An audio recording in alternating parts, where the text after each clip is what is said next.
बिस्मिल्लाहिर्रहमानिर्रहीम, अस्सलामु अलैकुम। उर्दू पॉइंट न्यूज़ रूम में खुशामदीद। मैं हूँ आपका मेज़बान रुखशान मीर। नाजरीन, सुप्रीम कोर्ट ऑफ पाकिस्तान ने पैनामा केस का फैसला सुना दिया है और JIT तश्कील देने का हुक्म भी किया है।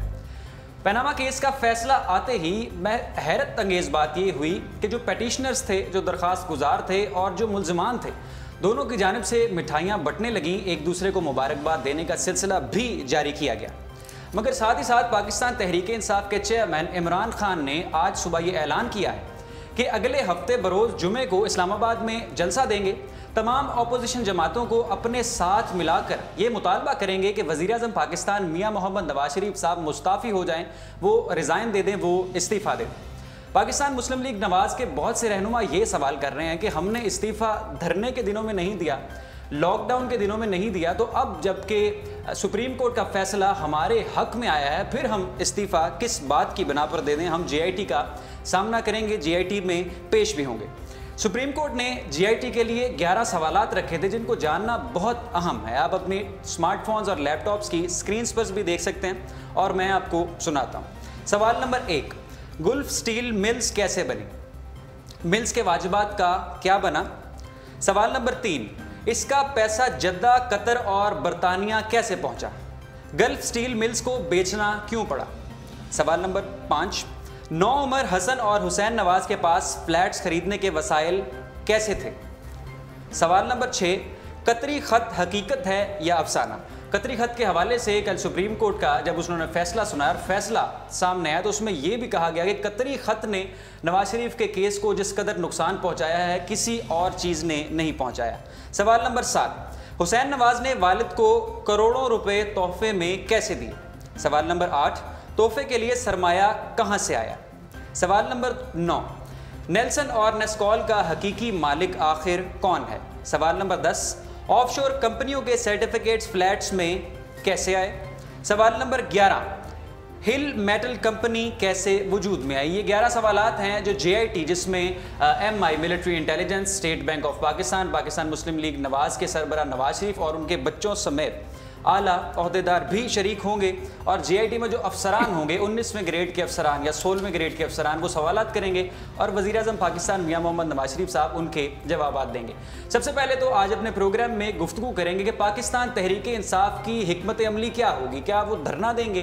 क्या इस्लामाबाद को दोबारा से बंद करेंगे? जलसे की क्या नौयत होगी? अपोजिशन जमातें PPP के साथ और दीगर जमातों के साथ क्या वो इल्हाक करेंगे? इस मौजू पर बात करने के लिए हमें टेलीफोन लाइन पर ज्वाइन करेंगे फैसल जावेद खान, जो कि आप देखते रहे हैं धरनों के दिनों में और लॉकडाउन के दिनों में इमरान खान साहब के हमरा थे, सेंट्रल एडिशनल सेक्रेटरी इंफॉर्मेशन और स्पोक्स पर्सन पाकिस्तान तहरीक इंसाफ हैं। उनसे जानेंगे कि कैसी अब हिकमत अमली पाकिस्तान तहरीक इंसाफ अपनाएगा, क्या क्या चैलेंजेस हैं इमरान खान के लिए कि वो नवाज शरीफ साहब से अब इस्तीफ़ा कैसे ले सकते हैं। हमारे साथ स्टूडियोज़ में मौजूद हैं सलमान आबिद साहब, सीनियर कॉलम निगार हैं और तजिया निगार हैं। इनसे भी आज इसी मौजू पर गुफ्तगू करेंगे। सबसे पहले टेलीफोन लाइन पर हमें ज्वाइन कर रहे हैं फैसल जावेद खान साहब, पाकिस्तान तहरीक इंसाफ की जानिब से। उनके साथ रब्ता हमारा बहाल नहीं हो पा रहा, तब तक बात करते हैं सलमान आबिद साहब के साथ। बहुत शुक्रिया।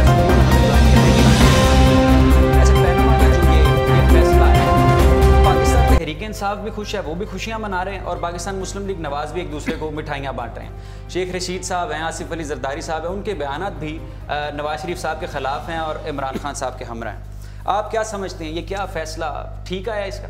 देखिए, दोनों के पास खुशी मनाने का एक भरपूर मौका था इस वाले से, क्योंकि नवाज शरीफ के ऊपर एक तलवार लटक रही थी नाहिली की जी, और वो उस नाहिली से जब बच गए तो यकीनन उनके दोस्त और उनकी पार्टी, उनका खानदान उसको सेलिब्रेट कर रहा है। ठीक है, क्योंकि वो इमीडिएट नाहिली से बच गए हैं। ठीक है, जो PTI सेलिब्रेट कर रही है वो इस बुनियाद पे सेलिब्रेट कर रही है कि हमने नवाज शरीफ और उसकी फैमिली को बड़े बुरे तरीके से एक्सपोज किया। अच्छा, और जो मौक़िफ़ पाकिस्तान तहरीक इंसाफ का था उसको अदालत ने उसकी तौसीक़ की है। देखिए, एक बुनियादी बात समझने की होगी, कल तक नवाज शरीफ के ऊपर जो इल्ज़ामात हैं वो उनके सियासी मुखालफिन लगाते थे। पीपल्स पार्टी लगाती थी, PTI लगाती थी और PMLQ लगाती थी, लेकिन अब जो है उन इल्ज़ामात को सियासत से हटकर कानून के रास्ते से इख्तियार करके अदालत ने भी उसको जस्टिफाई किया है। 5 जजों ने बुनियादी तौर पर जो नुक्ता उठाया है कि वो ये कि नवाज शरीफ सादिक और अमीन नहीं रहे। और जो 3 जजेस हैं जिन्होंने कहा कि हमें यकीन है कि वो सादिक और अमीन नहीं है, लेकिन वो उनको एक मौका प्रोवाइड करना चाहते हैं कि वो JIT के जरिए अपने आप को अपनी सफाई पेश करके एक आखिरी मौका देना चाहते हैं, और इस मौके पर अगर वो सुरखरू नहीं होंगे तो फिर हम उनकी डिस्क्वालिफिकेशन की तरफ जाएंगे। तो बुनियादी तौर पर 5 जजेस जो है एक जैसे सोच रहे थे, सिर्फ एक हिकमत अमली जहां तब्दील हुई है वो इमीडिएट डिस्क्वालिफिकेशन की है या उसको थोड़ा सा टाइम देने की थी। तो इसलिए दोनों जमातों के पास ये मौका था कि दोनों उसको सेलिब्रेट करें। अब आगे जाकर देखना है कि जिस अंदाज से नवाज शरीफ जिस मुश्किल में आए हैं उससे वो कैसे निकल पाते हैं। अच्छा सलमान आबिद साहब, एक सवाल अवाम का ये है कि माजी में जितनी JITs बन चुकी हैं, खा वो किसी MNA MPA लेवल के आदमी के हवाले से हो या किसी और कंटूटे बदमाश के लिए हो, उसका कोई नतीजा नहीं निकल सका। तो ये जो JIT है ये तो वज़ीर आज़म पाकिस्तान के खिलाफ है और इसमें 19वें ग्रेड के अफसरान बैठेंगे, 16वें ग्रेड के अफसरान बैठेंगे, तो वो कैसे नवाज शरीफ साहब के बारे में कोई हतमी फैसला दे सकते हैं? देखिए, एक बड़ी बुनियादी बात समझनी होगी कि माजी में जो JIT बनती रही है उसको डायरेक्टली हुकूमत के अंडर बनाया जाता है, और वो जो JIT थी, JIT में जो लोग होंगे वो हुकूमत को अकाउंटेबल होते थे। ठीक है। इस JIT में अब ये हुकूमत को अकाउंटेबल नहीं होंगे, ये बराह रास्त सुप्रीम कोर्ट को अकाउंटेबल होंगे। तो ये बड़ा फर्क है कि अब जैसे अगर इसमें नैब का जो बंदा होगा वो बुनियादी तौर पे नैब को जवाब नहीं है, वो बुनियादी तौर पे सुप्रीम कोर्ट को जवाब दे। तो एक फर्क आपको नजर आएगा कि जब सुप्रीम कोर्ट को अकाउंटेबल होंगे तो उनकी अथॉरिटी मॉरल ग्राउंड्स पे डिफरेंट होगी। और एक चीज़ तो ये है। दूसरी बात ये है कि ये ठीक है कि माजी में हमारा ट्रैक रिकॉर्ड अच्छा नहीं है JIT बनाने का या कमीशन बनाने का, लेकिन इस वक्त की जो सिनेरियो है उसमें देखिए कितना इंपॉर्टेंट फैक्टर है कि जिस पर पाकिस्तान समेत पूरी दुनिया की नज़रें लगी हुई हैं, उस पर अगर JIT बनती है तो आप उसमें अगर डिले करेंगे, डिलेइंग टैक्टिस करेंगे, तो उसी तरह से नवाज शरीफ साहब भी, उसी तरह से जुडिशरी भी और उसी तरह के दीगर फरीकान भी तो एक्सपोज होंगे ना बड़े बैडली तरीके से।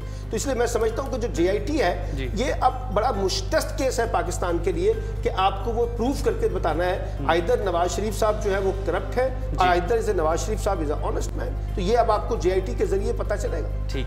अच्छा सलमान आबिद साहब, जो अपोजिशन जमातों का इल्हाक हुआ है, जमात इस्लामी, पाकिस्तान पीपल्स पार्टी, पाकिस्तान तहरीक इंसाफ, उन्होंने एक मुतालबा किया है कि जो वज़ीर आज़म पाकिस्तान है वो JIT के फैसले आने तक वो मुस्ताफ़ी हो जाए, वो रिज़ाइन दे दें। ये सवाल अदालत के सामने भी था और ख्याल ये किया जा रहा था कि अगर नवाज शरीफ की डिस्क्वालिफिकेशन नहीं होगी तो कम से कम अदालत ये कहेगी कि जब तक इन्वेस्टिगेशन नहीं हो जाती आप स्टेप डाउन कर दें, लेकिन अदालत ने तो उस पर फैसला नहीं किया।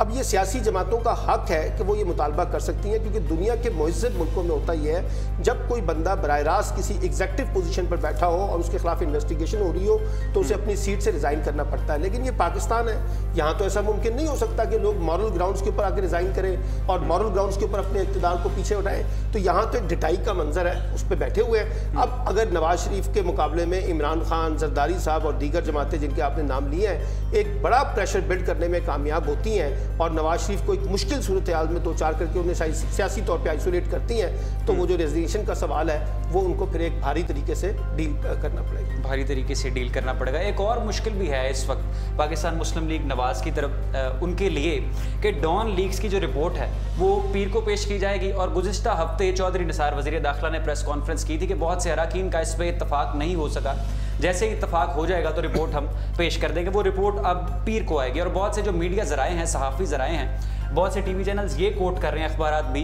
कि इसमें तारिक फातमी को बर्खास्त कर दिया जाएगा, उनको ओहदे से हटा दिया जाएगा। देखिए, एक तो ये ना कि किसको निकालेंगे और किसको नहीं निकालेंगे, ये बात का मसला है। अगर वो तारिक फातमी को भी निकालेंगे तो डॉन लीग्स की जो रिपोर्ट आएगी, उसकी जो डिटेल्स होंगी, उस डिटेल में भी हुकूमत को काफ़ी सुख्ती का सामना करना पड़ेगा। उसमें हुकूमत के लिए कोई अच्छा मार्जिन नहीं है और मुझे लगता है कि डॉन लीग्स की रिपोर्ट जो है ये पनामा के इस फैसले के बाद हुकूमत के लिए एक और बहुत बड़ा धचका होगा। देखिए ना, बड़ी अजीब सी बात है कि हुकूमत में बैठे हुए एक आपके मुशीर खारजा जो है वो एक सिक्रेसी को जो है ना लीक आउट करते हैं, तो इसका मतलब है कि आपका जो हुकूमती निज़ाम है वो शफाफ नहीं है और उसमें डाउट्स हैं। तो ये मैं समझता हूँ कि एक सेकंड सेटबैक होगा PMLN की इस हुकूमत के लिए और नवाज शरीफ साहब के लिए, अगर ये इस पनामा जो डाउन लीक्स है इसमें बराह रास्त जो है कुछ लोगों को मुलव्वस करके बाहर निकाला जाता है।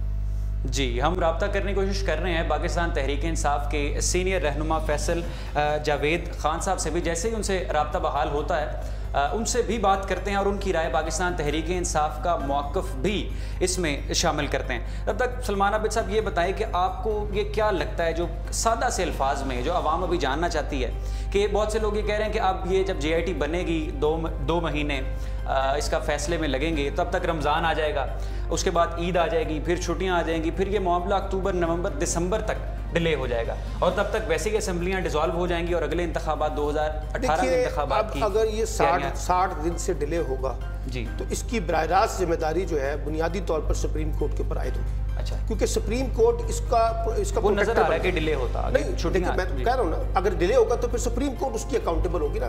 सुप्रीम कोर्ट ने कहा कि 60 दिन के अंदर अंदर हमें रिपोर्ट जमा करवाई जाए। अगर ये 60 दिन में रिपोर्ट नहीं होती और आपको पता है उन्होंने कहा कि वीकली बेसिस पे रिपोर्ट सबमिट होगी, तो वीकली बेसिस की रिपोर्टिंग भी आपको साबित कर देगी कि कितना काम हो रहा है और कितना काम नहीं हो रहा है। तो इसलिए जितना डिले होगा इसका बोझ भी जो है ना, मैं समझता हूँ नंबर 1 अदालत सुप्रीम कोर्ट पे पड़ेगा, नंबर 2 हुकूमत पे पड़ेगा। इसका मतलब है कि उसके इदारे जो है उसके साथ ताउन नहीं कर रहे। तो इसलिए ये इसमें भी नुकसान नवाज शरीफ साहब का होगा और हुकूमत का होगा अगर इसमें डिले होता है। और तीसरी बात यह है कि देखिए ये डिले तो करेंगी हुकूमत, तो चाहेगी कि डिले हो जैसे आपने कहा, लेकिन जो अपोजिशन जमाते हैं वो किस तरह से इसको बर्दाश्त करेंगी डिले को।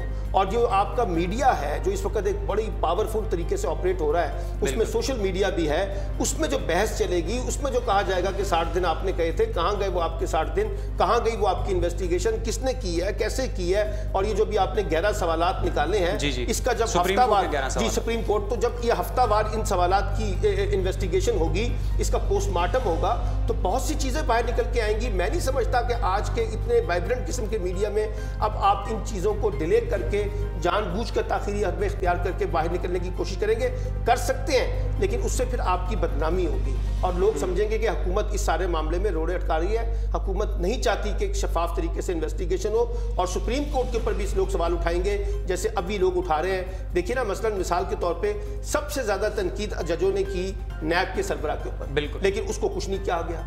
FIA के ऊपर तनकीद की गई, लेकिन उसको कुछ नहीं कहा गया। तो इसलिए ये तनकीद पहले से मौजूद है, अभी लोगों ने डाइजेस्ट किया है, क्योंकि पनामा का केस जो है वो बुनियादी तौर पर अभी थोड़ा सा डिले हुआ है, उसकी तारीख पड़ी है नहीं। और ये मैं समझता हूँ कि नवाज शरीफ साहब और जो कानूनी महाज पे भी और सियासी महाज पे भी एक वेंटिलेटर के ऊपर बैठे हुए हैं और उस वेंटिलेटर पे उनकी जान है, जहां उनको अगले 67 दिन के अंदर अपने आप को जस्टिफाई करना है कि वो सादिक और अमीन हैं। ये दुनिया की तारीख का पहला वाकया है जहां किसी सुप्रीम कोर्ट के जजेस ने सिटिंग प्राइम मिनिस्टर के ऊपर प्रोसीडिंग की हो और ये सब के सब जजेस ने इस बात पे मुत्तफिका फैसला किया हो कि हमारा जो वजीर आजम है ये सादिक और अमीन जो है वो नहीं है और हमें उसके बारे में डाउट्स है। जी, ये बढ़िया आपने खूबसूरत बात फरमाई है भी कि पहली बार लगा है कि वज़ीर आज़म पाकिस्तान और वेंटिलेटर पर हैं। आज सुबह मरियम औरंगज़ेब साहबा, minister for information and broadcasting, उन्होंने प्रेस कॉन्फ्रेंस की और पहली बार गालिबन उन्होंने ये कहा कि खान साहब आप किस तरफ चल पड़े हैं, हमारे साथ मिलकर चलिए, कोई हिकमत अमली तैयार करते हैं। पहले तो वो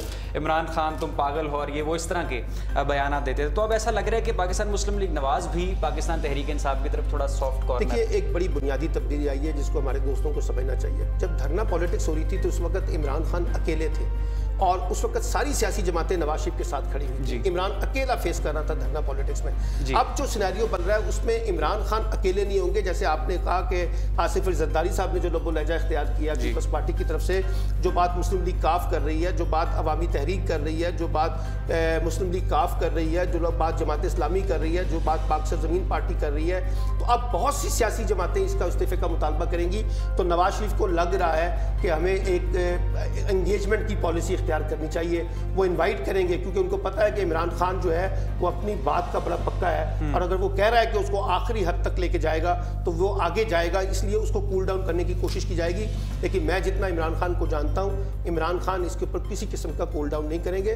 जो उनकी हिकमत अमली है, कामयाब होती है, नाकाम होती है, वो अपना जो शो है वो जारी रखेंगे और नवाज शरीफ पे प्रेशर बिल्ड करेंगे। और ये मैं कहना चाहता हूँ, इस पनामा केस में जो कल फैसला है इसके अंदर इतने पॉइंट्स हैं इमरान खान के पास कि अगर वो उसको सही तरीके से पॉलिटिसाइज करें तो PMLN का सियासी मुकदमा जो है वो कमजोर हो सकता है। यानी अब 2 महीने बाद हतमी तौर पे पता चलेगा कि क्या? मेरा ख्याल है कि 2 महीने बाद भी नहीं पता चलेगा। पहले हफ्ते में ये पता चल जाएगा कि क्या JIT बन गई है, नंबर 1 जो 7 दिन दिए हैं, और ये कहा गया कि हुकूमत JIT नहीं बनाएगी तो फिर उसको हम बनाएंगे, कोर्ट ने कहा है। दूसरे हफ्ते में आपको पता चल जाएगा पेशरफ्त कितनी हुई है पहले हफ्ते में JIT की, दूसरे हफ्ते में कितनी पेश हुई है, पेशरफ्त हुई है। तो मेरा ख्याल है कि साथ साथ आपको उसके नताइज भी पता चलना शुरू हो जाएंगे कि JIT जो है वो सही तरीके से ऑपरेट कर रही है या नहीं कर रही है, या ये इसने अभी तो काम ही नहीं शुरू किया, ये तो बनी ही नहीं है, इसके तो पहला इजलास ही नहीं हो सका, इन्होंने तो इब्तिदाई इब्तदाई काम ही शुरू नहीं किया तो फिर लोगों में इसके बारे में सवालात उठने। ये जो अफसरान हैं ये आपको लगता है ठीक तरीके से देख लेंगे सारे मामला? देखिए बात यह है कि अफसरान को आप, क्योंकि MI के अलावा जितने भी अदारों के अफसरान हैं वो वज़ीर-ए-आज़म साहब के मातहत हैं। देखिए मैं फिर कहना चाह रहा हूँ, अफसरान को आप मामूली ना समझें। अफसरान को जब सपोर्ट हासिल होती है ना पीछे से सुप्रीम कोर्ट की,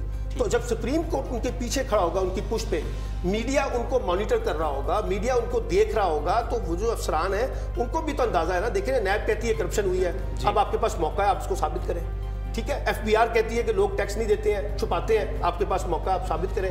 तो अब ये देखना होगा कि नवाज शरीफ साहब कितना असरअंदाज होंगे उन इदारों के ऊपर, और अगर वो होंगे तो सामने आ जाएंगे, और अगर इदारे इंडिपेंडेंट तरीके से ऑपरेट करेंगे तो मैं आपको बताता हूँ कि ये JIT के जरिए नवाज शरीफ ज़्यादा डैमेज होंगे बनिस्बत ये कि अगर आज यहाँ पे कल वो डिस्क्वालीफाई हो जाए। ठीक है जी, बहुत शुक्रिया सलमान आबिद साहब हमारे साथ उर्दू पॉइंट स्टूडियोज़ में मौजूद थे। और अभी मिठाइयाँ बांटना, एक दूसरे को मुबारकबाद देना कबल अज़ वक्त दिखाई देता है। JIT का फैसला 2 माह बाद क्या आएगा? क्या नवाज शरीफ साहब वाकई वेंटिलेटर पे हैं और क्या फ़ैसला उनके ख़िलाफ़ भी आ सकता है? टेलीफोन लाइन पर लेने की कोशिश करेंगे। एक मरतबा फिर हमारा राब्ता मुनक़ता हो रहा था बार बार सिग्नल इशूज़ की वजह से। फैसल जावेद खान साहब के साथ पाकिस्तान तहरीक इंसाफ का मौक़िफ़ हम शामिल करना चाह रहे थे अपने प्रोग्राम में, और जैसे ही उनके साथ राब्ता होता है तो आपके साथ जी राब्ता हमारा उनके साथ बहाल नहीं हो पा रहा, राब्ता मुनक़ता हो रहा है। फिल वक्त न्यूज़ रूम से रुखशान मीर को दीजिए इजाज़त। सलमान आबिद साहब हमारे साथ मौजूद थे, बहुत शुक्रिया सर वंस अगेन। देखते रहिए उर्दू पॉइंट। अल्लाह हाफ़िज़।